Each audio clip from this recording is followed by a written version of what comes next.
reframing and responding to protective behaviors associated with stimulant use.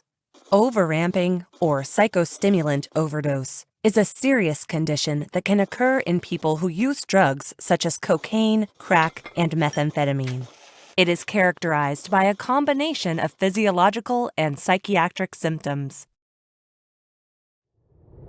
including hyperthermia or a high core body temperature, hypertension or high blood pressure, tachycardia, a high heart rate, headaches, paranoia, and hallucinations. Protective behaviors such as hiding, fleeing, hypervigilance, and defensive posturing are often exhibited by individuals experiencing overramping who are fearful for their lives due to altered perceptions of reality. Altered perceptions of reality can lead people to believe that their life is imminently in danger or is being threatened by external forces, which can sometimes include people.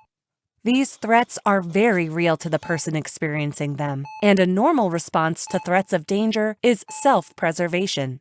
However, protective behaviors associated with self-preservation can be perceived as threatening by others, including healthcare providers. When we fail to interpret the person's behavior as self-protective, inappropriate interventions may occur, leading to traumatic experiences for people using stimulants. Strategies to address protective behaviors should aim to validate the patient's emotions and decrease external stimuli to help patients feel safe. It is important that we do everything possible to avoid re-traumatizing patients overramping through the use of physical restraints.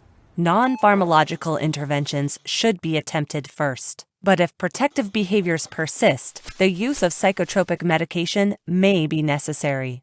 When responding to a patient experiencing overramping and exhibiting protective behaviors, healthcare providers should use the AGRO Plus mnemonic to help guide their response.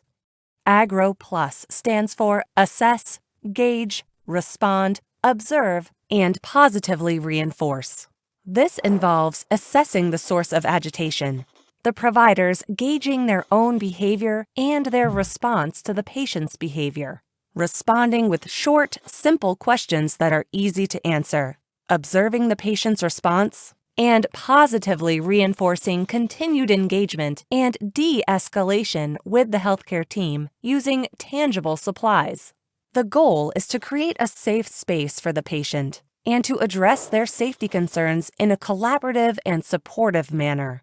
It is important for healthcare providers to use person-first, non-stigmatizing language when speaking to and about patients, and when documenting information in the medical record. Documentation can and should describe the onset of the behaviors, what escalated the behaviors, what alleviated the behaviors, and ultimately should identify when the behaviors resolved, and to what extent the behaviors may continue to persist. Poor documentation can lead to discrimination and worsening health outcomes for patients. In conclusion, overramping is a serious condition that can result in life-threatening symptoms and protective behaviors. Overall, creating a safe and supportive environment is key to helping patients recover from overramping and its associated symptoms.